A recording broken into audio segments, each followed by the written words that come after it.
Hello friends, स्वागत है आपका उज्जवल क्लासेज में।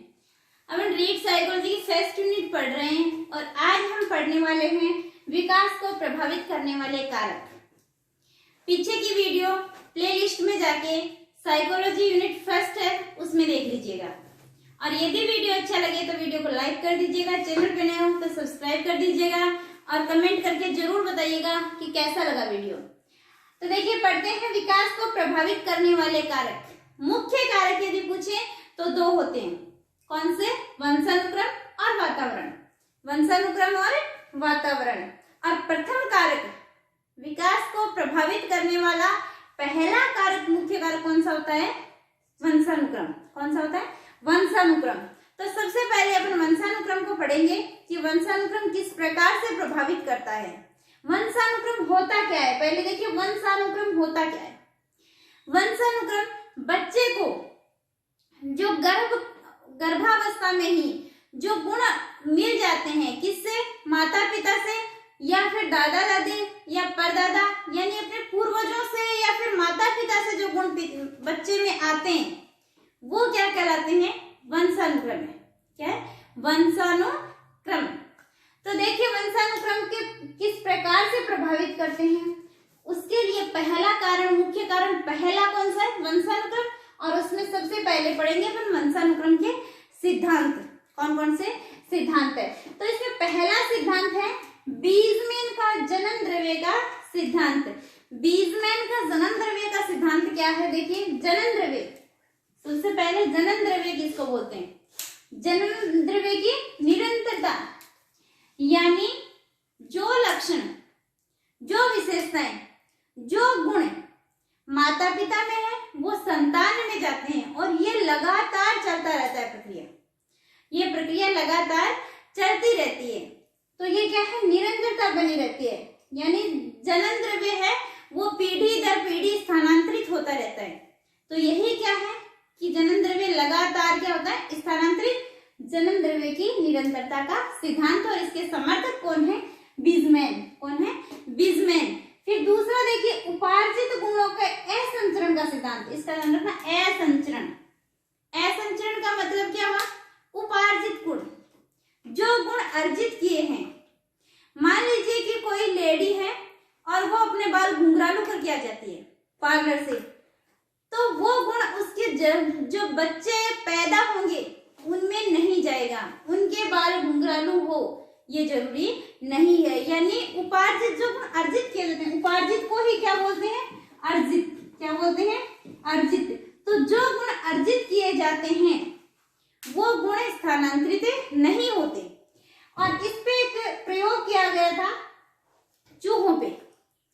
चूहों पे प्रयोग किया गया कि चूहों की पूंछ काट दी गई, अगली पीढ़ी की फिर से पूंछ काट दी गई, पूंछ काट दी गई, पूंछ काट दी गई, लेकिन एटलीस्ट ऐसा कोई भी चूहा उनसे उत्पन्न नहीं हुआ जिसकी पूंछ ना हो। कटी हुई पूंछ का कोई भी चूहा पैदा नहीं हुआ। इसका मतलब क्या हुआ कि अर्जित गुण है उनका संचरण नहीं होता। और इसके भी समर्थक कौन है? बीजमैन। कौन है? बीजमैन। कि जो गुण हम अर्जित करते हैं वो पीढ़ी दर पीढ़ी स्थानांतरित नहीं होता। फिर नेक्स्ट है उपार्जित गुणों के संचरण का सिद्धांत। जस्ट इसके उल्टा है। देखिए ये था उपार्जित गुणों का असंचरण और ये है संचरण का सिद्धांत। यानी ये क्या कहता है कि उपार्जित गुण है उनका संचरण होता है पीढ़ी दर पीढ़ी। और ऐसा कहना किसका है? लेमार्क का। किसने कहा था? लेमार्क ने। और इसने ये किस पे प्रयोग देखा था, अध्ययन किया था? जिराफ पे। जिराफ जो है उसकी गर्दन छोटी होती थी और वो पेड़ की पत्तियां खाता था। जैसे जैसे नीचे की पत्तियां खा ली फिर वो कोशिश करता था ऊपर वाली पत्तियां खाने की, तो वो गर्दन को थोड़ी खींचता था। फिर वो खा ली तो और ऊपर वाली पत्तियां खाने की कोशिश करता था, तो गर्दन को और खींचता था। धीरे धीरे उसकी गर्दन क्या होती गई? लंबी होती गई। और इसके बाद में जो उनसे जिराफ पैदा हुए उनकी गर्दन भी क्या थी? लंबी थी। तो ये क्या है? ये कहता है कि जो गुण अर्जित किए जाते हैं उनका पीढ़ी दर पीढ़ी संचरण होता है। इसके बाद में है गाल्टन का जीव सांख्यिकी या बायोमेट्री सिद्धांत। ये क्या कहते हैं, ये कहते हैं कि जो भी गुण आते हैं बच्चे में वो क्या है कि माता पिता से तो आते ही हैं। जीव सांख्यिकी यानी जीव में दादा दादी नाना नानी इनसे भी गुण आते हैं। तो ये क्या है कि जीव सांख्यिकी यानी जो द्रव्य है वो क्या है, पीढ़ी दर पीढ़ी स्थानांतरित होता रहता है। इसके बाद में है मेंडल का सिद्धांत या वर्ण संकरता का सिद्धांत। वर्ण संकरता का सिद्धांत ये क्या कहते हैं, इन्होंने कुछ मटर लिए और उनके मतलब दो किस्म की मटर लेके और एक अलग से मटर तैयार किया। तो इन्होंने पाया कि एक ही मटर से अलग अलग टाइप के मटर तैयार किए जा सकते हैं। यानी कहने का मतलब है कि एक ही माता पिता से जो संतान पैदा होती है उनमें भी विभिन्नता पाई जाती है। एक माता पिता के 4 बेटे हैं तो चारों एक जैसे नहीं होंगे। रंग रूप आकार बुद्धि व्यक्तित्व है उनमें सब कुछ क्या होगा, डिफरेंट होगा।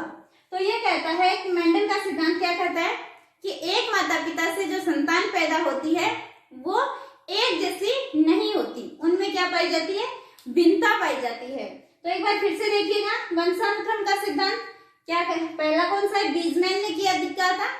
जनन द्रव्य की निरंतरता यानी जनन द्रव्य निरंतर हस्तांतरित होता है। दूसरा उपार्जित गुणों का असंचरण, जो गुण अर्जित किए जाते हैं उनका संचरण नहीं होता, ऐसा कहना है बीजमैन का। और उपार्जित गुणों का संचरण यानी जो गुण अर्जित किए जाते हैं उनका संचरण होता है, ऐसा किसका कहना है, लैमार्क का।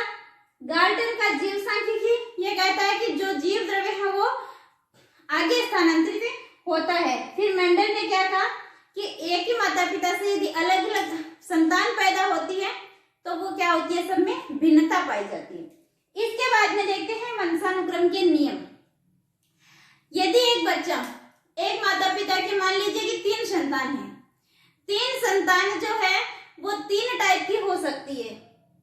कैसे हो सकता है कि एक माता पिता के जैसा हो, जैसे माता पिता है वैसे संतान हो, या फिर हो सकता है कि जैसे माता पिता है कुछ उनसे डिफरेंट हो, कुछ उनसे डिफरेंट संतान हो, या फिर हो सकता है कि माता पिता जैसे हैं उनसे ठीक विपरीत संतान हो। जैसे बुद्धिमान है माता पिता तो हो सकता है उनकी संतान कैसी हो, बुद्धिमान हो। यदि माता पिता बुद्धिमान है तो हो सकता है उनकी संतान सामान्य बुद्धि हो। यदि माता पिता बुद्धिमान है तो हो सकता है उनकी संतान मंद बुद्धि हो। यानी या तो हो सकता है कि समान हो सकती है या फिर थोड़ा चेंज हो सकता है या फिर एकदम विपरीत हो सकता है। माता पिता दोनों गोरे हैं, बच्चा काला हो सकता है, या फिर माता पिता लंबे हैं तो बच्चा भी छोटा भी हो सकता है। तो ये देखिए पहला है समानता का नियम, जैसे माता पिता वैसे संतान, यानी माता पिता के ठीक क्या है, कॉपी, वैसे की वैसी संतान। अब एक आता है भिन्नता का नियम। कई बार अपन कहते हैं कि ये तो माता पिता पे न जाके दादा दादी पे गया है, परदादा परदादी पे गया है, नाना नानी पे गया है, पर नाना पर नानी पे गया है। वो क्या है, वो पूर्वजों से गुण प्राप्त हुए हैं। किससे, पूर्वजों से। और वो क्या है, भिन्नता, यानी जैसे माता पिता है वैसे संतान नहीं है, वो क्या है, थोड़ा चेंजिंग आ गई। इसके बाद में है प्रत्यागमन। प्रत्यागमन मतलब ठीक विपरीत, जैसे माता पिता है उनसे विपरीत संतान। यानी जैसे माता पिता लंबे हैं तो बच्चा ठीक ना हो सकता है, या फिर मान लीजिए कि माता पिता जो है काले हैं, बच्चा गोरा हो सकता है। तो ऐसे क्या है, ठीक विपरीत संतान हो सकती है। ये 3 नियम है किसके, वंशानुक्रम के। कौन से, समानता का नियम, भिन्नता का नियम और प्रत्यागमन का नियम। तो ये था अपना फर्स्ट जो प्रभावित करने वाला कारक है, मुख्य कारक है वो। आगे पढ़ेंगे अपन वातावरण। कौन सा, वातावरण, वो पढ़ेंगे नेक्स्ट वीडियो में। Thank you friends. वीडियो यदि अच्छा लगा है तो लाइक कीजिएगा, शेयर कीजिएगा, सब्सक्राइब कीजिएगा और कमेंट कीजिएगा कि आपको कैसा लगा। थैंक यू फ्रेंड्स, मिलते हैं नेक्स्ट वीडियो में।